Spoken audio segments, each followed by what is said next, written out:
yang dihormati lagi dikasihi Ashabul Afadil, tuan-tuan imam, tuan-tuan Bilal, nazir dan pegawai-pegawai masjid, sekalian para alim ulama, pemimpin masyarakat, hadirin dan hadirat, muslimin dan muslimat yang dirahmati Allah sekalian. Alhamdulillah, pada malam yang penuh dengan keberkatan ini, sekali lagi kita diizinkan oleh Allah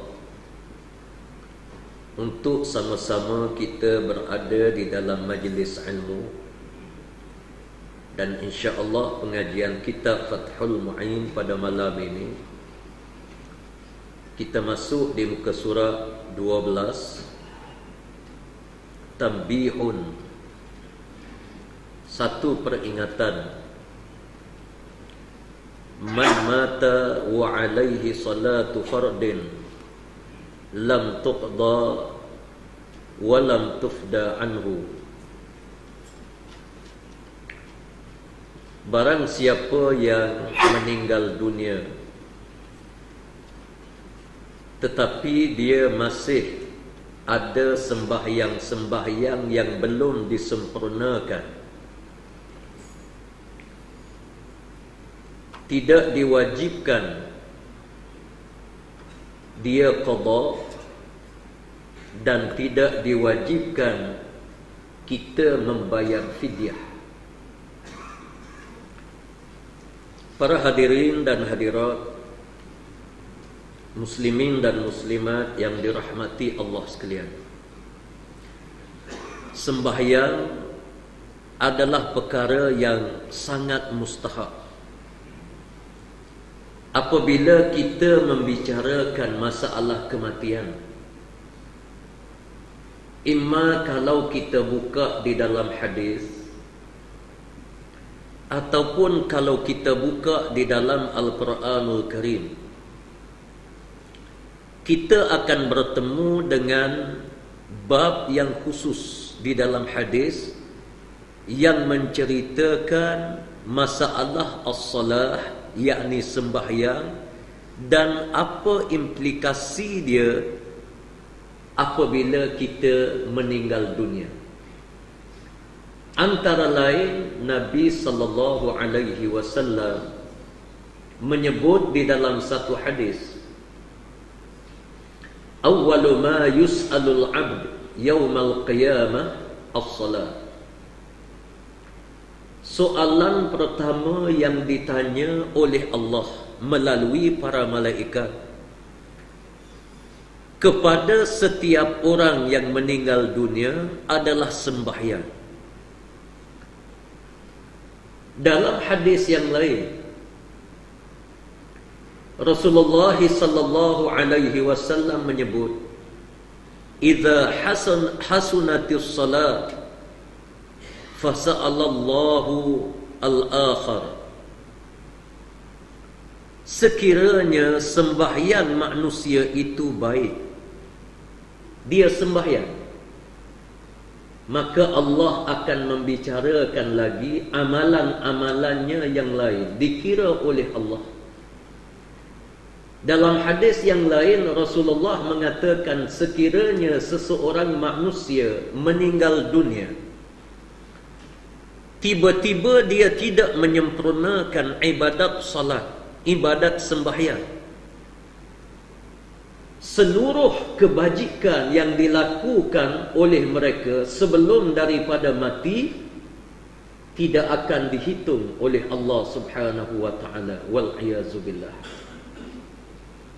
Sebab itu disebut as-salatu imaduddin. Sembahyang adalah tiang bagi agama. Faman aqamaha faqad aqama ad-din wa man hadamaha faqad hadama ad-din. Sesiapa yang menyempurnakan sembahyang, maka tertegaklah agamanya. Barang siapa yang meninggalkan sembahyang, maka robohlah agamanya. Hatta di dalam hadis-hadis yang lain, Rasulullah menyebut, man taraka salata muta'ammidan faqad kafar. Barang siapa yang meninggalkan sembahyang dengan sengaja, demi sesungguhnya dia adalah kafir. Dan banyak lagi hadis-hadis yang lain yang tidak perlu saya baca lebih banyak. Cukup dengan beberapa hadis yang saya sebut, kita dapat gambarkan bagaimana ibadat sembahyang ini merupakan tiang bagi agama, dan dia adalah asas yang sangat besar bagi kejayaan manusia. Pada malam ini kita akan bertemu. Allah Subhanahu wa ta'ala jadikan satu kaedah di dalam kehidupan kita. Man mata wa alaihi salatu fardin lam tuqda wa lam tufda anhu. Barang siapa yang meninggal dunia, sedangkan dia tidak menyempurnakan sembahyang, dia meninggalkan sembahyang dengan sengaja, tidak diwajibkan untuk orang-orang yang hidup ini qada kepada dia, dan tidak wajib bagi orang yang hidup ini membayar fidyah untuk ibadat sembahyang dia. Para hadirin sekalian, satu perkara yang perlu kita ingat, jangan sekali-kali ibadat sembahyang yang kita tinggalkan di dunia ini, kita nak harapkan kepada anak-anak kita, cucu kita yang akan qada untuk kita. Jangan. Sebab mengikut kaedah di dalam ilmu hadis, ada perkara yang boleh diqada oleh orang yang hidup.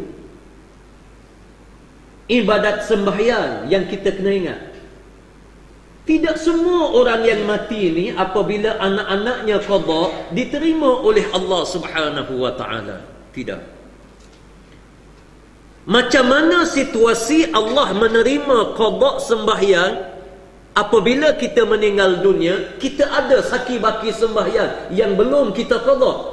Diizin oleh Allah untuk anak-anak kita, cucu kita, keluarga kita qada bagi pihak kita. Dan bagaimana keadaan orang yang meninggalkan sembahyang, tak akan diterima oleh Allah walaupun diqada oleh anak cucunya. Ini perlu kita ingat. Ada dua keadaan yang berbeza. Qada sembahyang yang akan diterima oleh Allah, iaitulah seorang yang meninggal dunia, dia ada banyak sembahyang yang belum dia qada, tetapi sebahagian daripadanya telah diqada sebelum daripada dia meninggal dunia dalam keadaan istiqamah. Kita sedar, kita insaf balik ke jalan Allah, umur kita dah 50 tahun. Daripada kita akil balik, katakanlah umur 15 tahun, sampai umur 50 tahun kita tak sembahyang. Kita tak sembahyang. Maknanya kita mesti qada paling kurang 35 tahun. 35 tahun waktu sembahyang kita kena qada. Kita bertaubat, kita insaf kepada Allah, umur kita 50 tahun. Maka kita mulakan di waktu itu qada'us salat. Kita qada balik sembahyang kita yang kita tinggalkan sekian lama secara istiqamah. Bukan qada sehari tinggal 2 hari. Tak, kita qada tiap-tiap hari kita qada. Bila kita ada waktu kita qada. Takdir Allah Subhanahu wa ta'ala, apabila usia kita 55 tahun, 5 tahun saja sempat kita qada. Allah Subhanahu wa taala jemput kita. Allah matikan kita. Kita bertemu dengan Allah Subhanahu wa taala. Ibadat sembahyang yang kita tinggalkan itu oleh kerana kita berazam, kita akan qada sehingga habis. Kita akan qada. Tiba-tiba di luar daripada kemampuan kita, kita meninggal dunia. Allah Subhanahu wa taala akan ampunkan dosa kita. Diterima oleh Allah Subhanahu wa taala amalan kita, dan anak-anak kita ini dia tidak wajib untuk dia qada kepada bapa dia. Anak-anak kita hanya sunnah. Kalau kita sebagai anak, kita tahu ibu bapa kita pernah meninggalkan sembahyang dan memang mereka abaikan sembahyang, kita tahu dia telah meninggal dunia, sunat bagi kita untuk kita qada bagi pihaknya. Kita qada. Macam mana qada yang akan disampaikan oleh Allah ganjaran, iaitulah kita meninggal dunia dalam keadaan kita telah pun menyempurnakan ibadat qada, walaupun tidak semua kita sempat qada, diterima oleh Allah Subhanahu wa taala. Qada tidak wajib apabila kita meninggal dunia, dengan syarat kita dah qada sebelum daripada mati secara istiqamah, istimrar.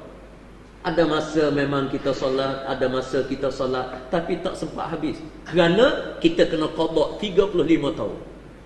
Umur 50 baru kita insaf, kita sedar qada 35 tahun kita kena qada. Kita qada sempat 5 tahun, hatta sempat 1 tahun je. 1 tahun kita qada sempat. Banyak lagi yang belum kita qada, kita meninggal dunia.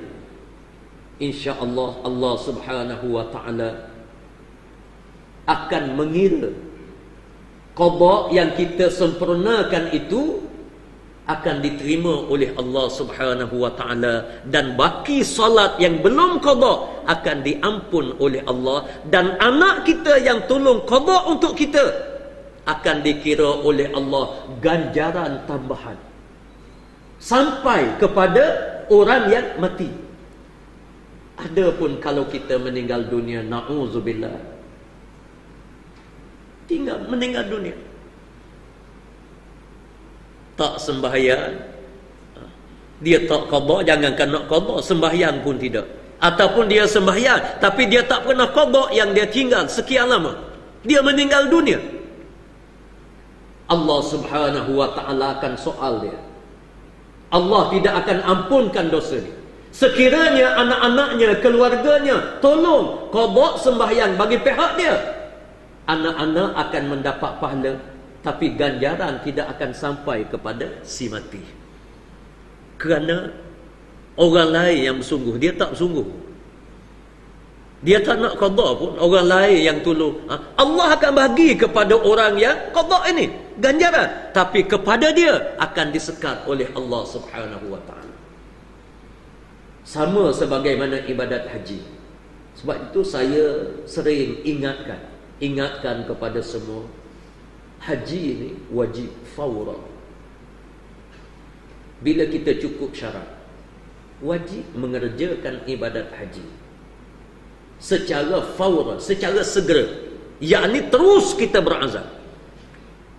Kita daftar dengan tabung haji apa semua sekali. Adapun tempoh bila kita nak pergi ke Mekah, jangan tanya. Kita dah berazam, tiba-tiba kita meninggal dunia.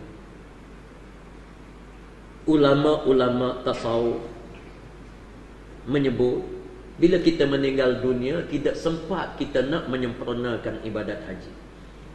Anak-anak kita mungkin ada yang baik, cucu kita mungkin ada yang baik, dia akan sempurnakan, dia buat upah haji, ataupun dia sendiri yang pergi ke Mekah buat haji untuk arwah bapanya, datuknya yang meninggal dunia. Sedangkan datuknya, bapanya tak pernah bercita-cita untuk pergi ke Mekah. Kalau bercita-cita pun gitu je, dia tak pernah ada azam yang sungguh-sungguh, tak pernah apa.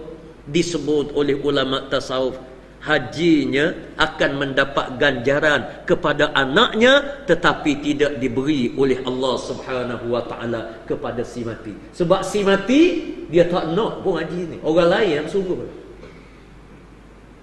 Sebab itu mustahak kita azam qada sembahyang, sangat mustahak kita kena qada. InsyaAllah kita meninggal dunia, Allah ampunkan dosa kita. Ibadat haji kita kena azam yang tinggi. Pergi daftar dulu. Kalau kita meninggal dunia, ada anak-anak kita sempurnakan haji yang belum kita sempurna, kita dah berazam. Ulama-ulama menyebut Allah Subhanahu wa taala akan golongkan kita dalam kalangan orang yang menyempurnakan ibadat haji, yakni badal haji. Orang lain buat tapi sampai pada kita. Tapi kalau kita tak berazam, hidup ni tak ada matlamat begitu je, berata dunia pergi. Amerika sampai Tokyo, sampai sana, sampai Mekah tak sampai. Mekah tak sampai. Meninggal dunia, anak yang buat haji, anak dapat pahala, haji kepada bapa tak akan diterima oleh Allah. Walaupun dalam kitab fiqh ada disebut bahawa boleh kita buat haji. Ya, saya tak nafi, boleh buat haji. Tak ada masalah kita buat haji kepada arwah bapa kita. Boleh buat. Dapat pahala bagi kita. Tapi orang yang mati, itu timbul masalah. Adakah dikira oleh Allah ataupun macam mana? Disebut di sini Allah Subhanahu wa taala akan kira di sudut azam kita. Kalau kita pun tak nak pergi, orang lain tukang buat, apa cerita? Apa cerita? Orang lain pula bersungguh. Kalau macam ni, dia jadi tak adil Allah Subhanahu wa ta'ala. Ada orang kaya, ada orang miskin yang dibuat oleh Allah.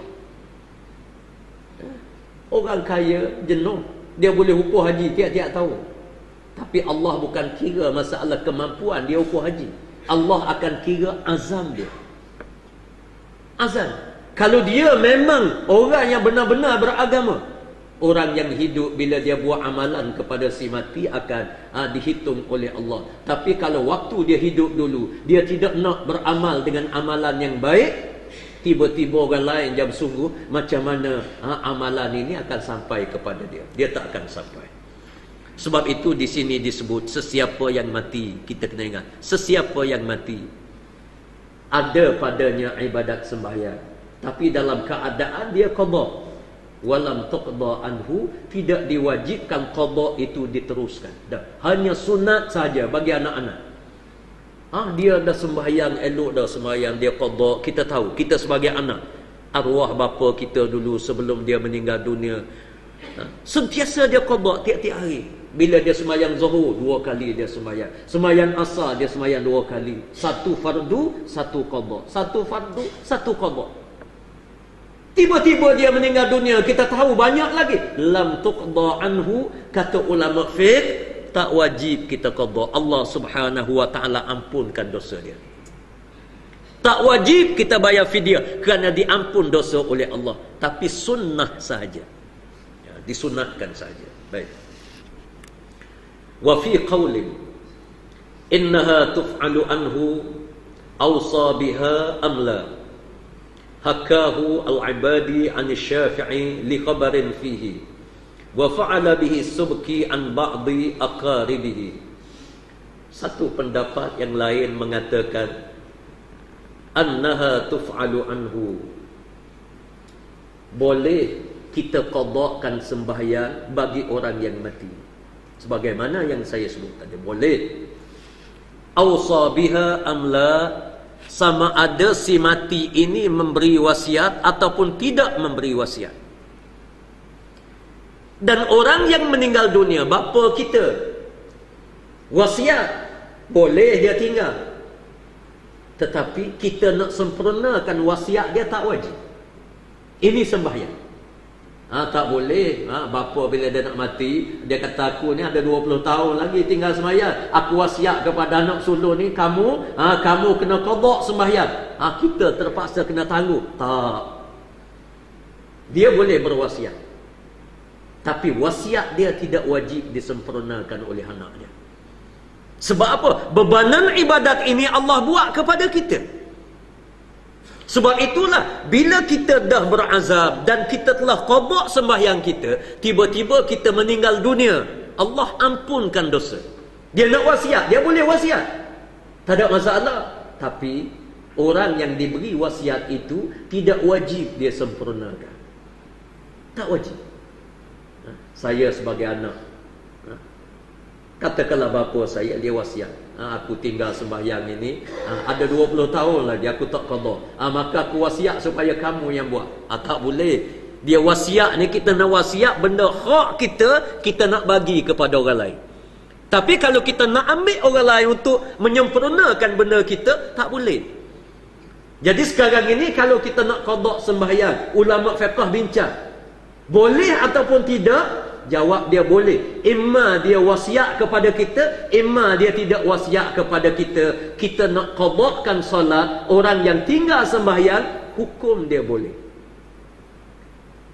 Mengikut Imam Ahmad bin Hanbal, pendapat Imam Ahmad bin Hanbal, Imam Ahmad mengatakan tak boleh kita qada sembahyang kepada orang yang mati.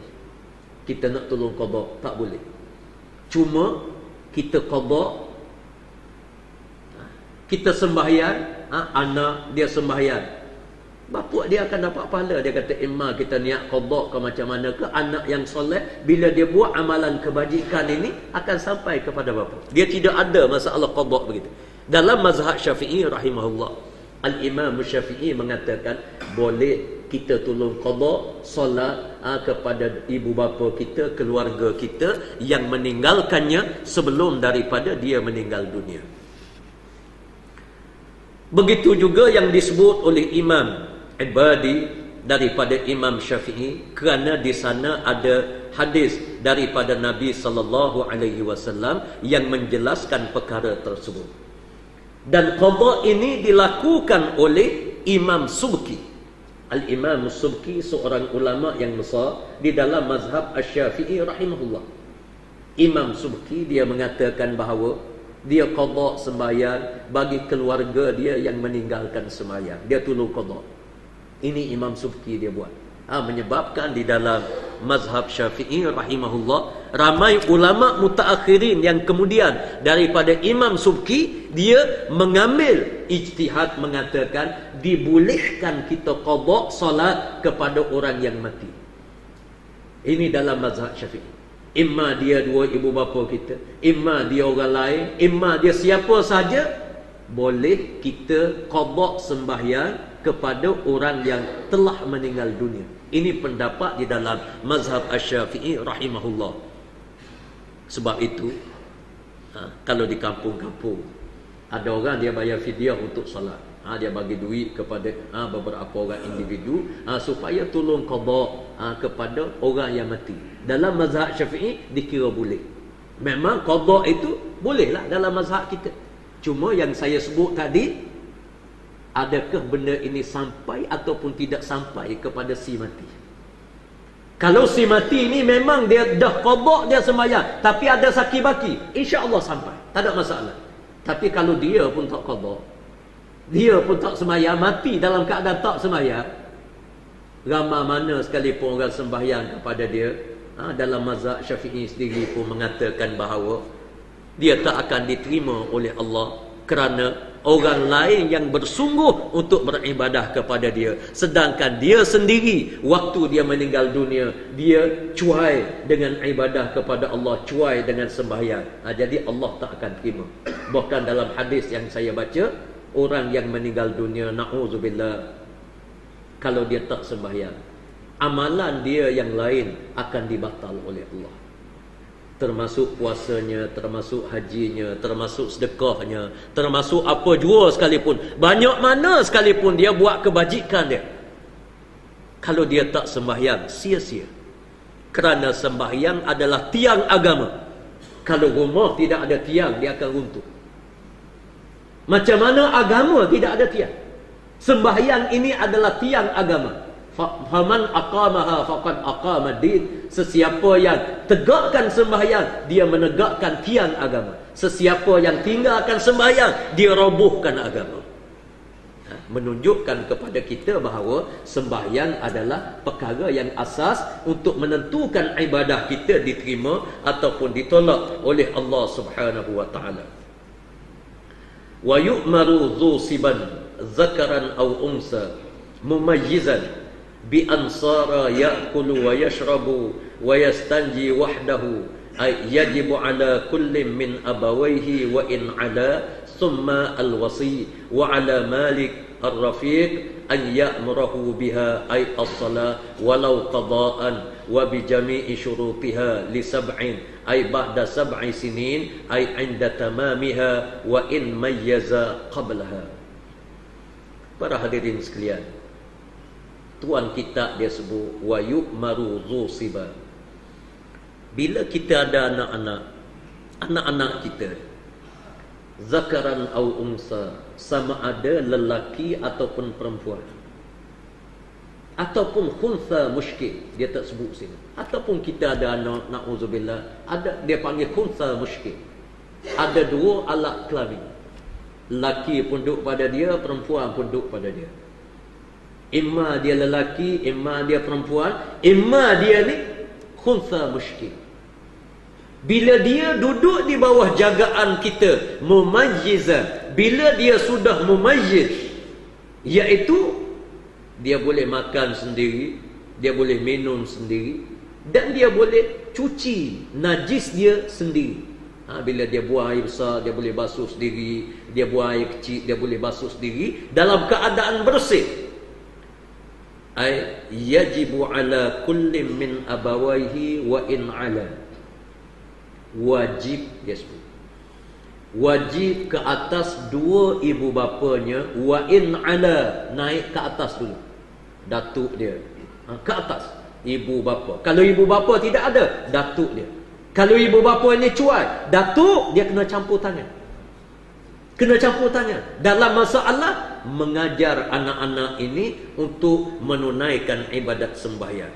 Summal wasi, kemudian orang yang berhak menerima wasiat ataupun harta pusaka. Orang yang berhak, yakni anak saudara ke bawah, pak saudara dia turun kepada anak saudara ke bawah. Wa ala malik raqiq, sekiranya kita ada hamba abdi, maka tuan dia, tuan dia, ay ya'muruhu biha, kita mesti perintah supaya dia menyempurnakan sembahyang, dia belajar sembahyang.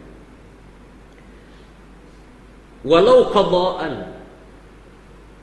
hatta sembahyang itu sembahyang yang qada, kena ajar kepada anak-anak. Li sab'in, apabila anak-anak kita sampai usianya 7 tahun. Para hadirin yang dirahmati Allah sekalian, ajar anak-anak sembahyang ini, kita mesti ikut cara dan pendekatan yang diajar di dalam fiqh. Ramai orang kadang-kala bila mari isu kita nak ajar anak-anak kita sembahyang, ada orang dia mula ajar anak dia sembahyang umur 10 tahun. Tak betul, dia akan pincang. Ada orang kadang-kadang melampau, anak umur 4 tahun dah ajar dah. Jangan. Dia tak kena pada dia punya cara dia. 4 tahun dia nak datang sembahyang dekat kita apa semua sekali, itu tak ada masalah. Tapi ada orang dah paksa dah, kamu baca Fatihah, ini tahiyatnya, ini apa ni. Dalam keadaan umur dan akal kanak-kanak yang belum dapat terima benda yang seumpama ini, dia boleh menjejaskan semangat dia, dia boleh menjejaskan badan. Islam ajar kepada kita, allimu auladakum bis-salati li sab'in, ajarlah anak-anak kamu sembahyang apabila usia dia sampai 7 tahun. Baru kita ajar. Sebelum daripada 7 tahun, kita bagi galakan. Galakan tak apa. Kita nak sembahyang sebagai contoh, kita beli pakaian baru kepada anak kita, umur dia 5 tahun, 6 tahun. Alhamdulillah, bagus. Itu bukan ajar. Kita bagi semangat, bagi dorongan. Bila kita nak solat, kita kata, adik, mari duduk sebelah. Duduk sebelah ayah, rokoklah, ayah sujud, ikut. Dia pun sujud sekali, rokok sekali, dia cabut lagi. Tak apa bagi dia, ada masalah. Cuma kita dorongkan dia, dorong supaya dia berminat. Tapi ajar sembahyang 7 tahun. 7 tahun. Bila sampai 7 tahun kita ajar. Dan ajar di sini, ajar dalam keadaan yang sistematik lah. Mula kita ajar daripada ambil air sembahyangnya, biar dia ambil air sembahyang sempurna, habis satu step, kemudian kita ajar lagi satu step, daripada 7 tahun sehingga kepada 10 tahun. Ada 3 tahun tempoh yang diberi oleh Islam. Wadribuhum li ashrin. Bila sampai 10 tahun, kalau dia tak pandai lagi, rotan dia. Kalau dia tidak disiplin dengan sembahyang, rotan dia. Dan rotan di sini, para hadirin sekalian, kena ambil perhatian. Ada orang kadang-kadang dia rotan anak dia rotan sungguh sampai habis belakang. Itu tak betul. Itu bukan rotan. Itu dia menyeksa anak dia dan dia dera anak dia. Rotan ini kita kena tengok keadaan anak-anak kita. Al-Imam Al-Ghazali rahimahullah, di dalam kitab dia Ihya Ulumuddin, kalau kita tengok di dalam bab tarbiyatul aulad, kita akan bertemu anak kita, macam saya ada 10 orang dan nak masuk 11. Alhamdulillah, Allah bagi rezeki muka. Setahun seorang, dah nak masuk 11 orang dah. Ramai. Anak saya yang ada sekarang ini 10 orang. 10 orang ni daripada seorang ibu, seorang bapa. Daripada keturunan kita. 10 orang, 10 ragam. 10 ragam. Lain belaka. Lain. Ada anak saya, alhamdulillah, ada 2-3 orang. Bila masuk waktu solat, dia sangat disiplin. Bila dengar saja azan dalam TV ke dalam apa, dia mari bagi tahu kepada saya, Walid, jom kita solat. Dia yang ajak kita. Ada anak, kita kena ajak dia, kita kena suruh. Dah masuk waktu ni, pergi siap semua ambil air sembahyang. Ramai-ramai 2 orang tu pergi ambil air sembahyang. 2 orang lagi, dia duduk dulu depan TV ke, dia buka dulu TV, sempat lagi buka TV. Yang buka TV ni pula kita kata, apa cerita, mana lagi orang lain? Dia senyap tengok TV lagi. Kadang-kadang kita sebut anak kita, Imam Ghazali sebut, kita sebut, mana lagi? Ke kamu nak rotan? Kita kata, mulut je, ke kamu nak rotan. Bila dia dengar rotan, terus dia pergi ambil air sembahyang. Kita sebut dengan mulut, sudah dikira kita rotan. Sekiranya kita ambil rotan juga, dalam keadaan dia telah buat benda yang baik, kita ambil rotan juga, dikira kita ini bertindak mengikut nafsu. Ada anak kita pegang rotan, yang tadi baru sebut, baru nak rotan ke, semua pergi. Mungkin ada lagi yang degil. Yang degil dia kena ambil rotan, pukul meja dulu, jangan pergi lagi situ. Kita atas meja. Terus dia pergi, semua pergi solat apa semua sekali ikut. Pukul atas meja, dikira kita rotan. Imam Ghazali mengatakan, sekiranya dia sudah taat, dia sudah buat apa yang kita suruh, tiba-tiba kita rotan lagi, Imam Ghazali mengatakan, satu hari anak akan derhaka kepada ibu bapa. Sebab kita hukum dia melebihi daripada had yang dibenarkan oleh Allah. Sampai Imam Ghazali dia sebut, sesiapa yang rotan anak dia dengan nafsu, kadang-kadang kita marah, kita bengang dan marah, kita ambil rotan, kita pergi dalam keadaan marah, Allah Subhanahu wa ta'ala akan keraskan hati anak-anak. Sebab itu Imam Ghazali mengatakan, bila kita pegang rotan, kita berselawat kepada Nabi sallallahu alaihi wasallam. Selawat. Kalau boleh sebut Allahumma salli ala Muhammad, kita ambil rotan, kita lurus sikit, Allahumma salli ala Muhammad. Biar kita pukul dia ini dalam keadaan kita sedar, dan biar selari dengan tuntutan agama. Kita selawat, pukul sekali. Ada anak bila kita pukul sekali, dia dah menangis. Jangan pukul 2 kali. Ada anak pukul 2 kali, tak menangis lagi, tambah 1 lagi.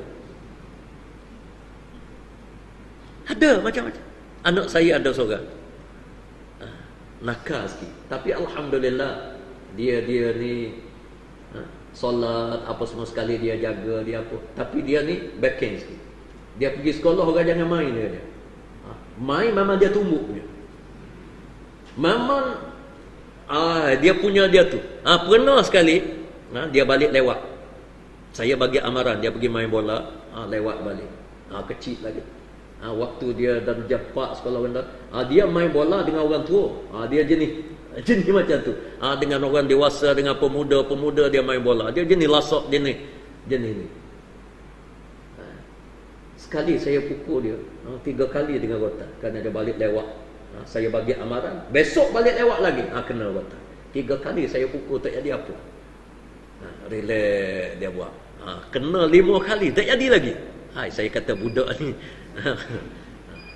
Maknanya begitu keadaan. Jadi kita kena nilai dengan baik bila kita bertindak untuk anak-anak kita, khususnya dalam masalah rotan. Bila kita rotan sekali, dikira rotan.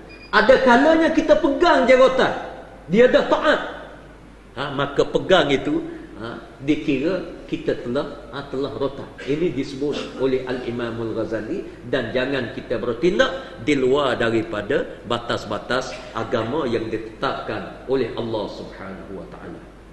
Kita bagi laluan untuk azab. Para hadirin dan hadirat yang dirahmati Allah sekalian, kita sambung sikit lagi. Ay ba'da sab'i sinin ay 'inda tamamiha wa in mayyaza qablaha. Ajar anak kita sembahyang apabila usianya sampai 7 tahun. Walaupun dia mumayyiz sebelum daripada 7 tahun. Mumayyiz umur yang disebut 7 tahun. Biasanya katakanlah anak kita ni dia mumayyiz sebelum daripada 7 tahun. Walaupun dia mumayyiz umur 6 tahun, tidak disunatkan kepada kita, tidak diwajibkan kepada kita untuk ajar dia ni sembahyang. Galakkan tak ada masalah. Macam dia belajar di tadika, belajar di pasti ke apa benda ke, diajar ini bacaan Fatihah, bacaan begini. Dia punya asas itu okey. Tapi kita nak ajar dia syarat sembahyang yang lengkap, yang sempurna, macam mana cara rokok, macam mana cara sujud, macam mana bacaannya, mulakan daripada umur 7 tahun. Yakni cukup 7 tahun. Bila sempurna 7 tahun umur dia, maka kita ajarlah dia sembahyang dengan disiplin, dengan cara sembahyang yang betul, takbiratul ihram yang betul. Ini kena ajar baik-baiklah dengan anak. Jangan sampai pula kita bapa ni takbiratul ihram pun tak betul lagi. Tak betul lagi. Sebut Allahu Akbar. Duduk berserabut dengan niat begini-begini. Akhir sekali jadi Allah macam-macam. Ini kena beringatlah. Dan ramai ibu bapa, dia ajar kepada anak dia ni cara tak betul. Cara tu tak betul dia kerana dia sendiri pun beramal dengan cara yang tak betul. Niat kita kena ingat satu benda yang sangat mudah. Situ dulu masuk dalam kepala kita, set baik-baik. Niat sembahyang benda yang senang saja. Supaya sembahyang kita tak lalai dan kita tahu sembahyang ini sembahyang apa? Sembahyang maghrib, sembahyang isyak. Kita duduk, kita ingat ini sembahyang isyak 4 rakaat lillahi ta'ala, Allahu Akbar. Tak ada masalah dah tu. Yang jadi masalah kadang-kadang tok guru ni dia payah. Daripada betul lah, daripada jadi nak masuk lagi dengan usallinya dengan apa, akhir sekali dia jadi panjang. Allah, batal sembahyang. Batal sembahyang.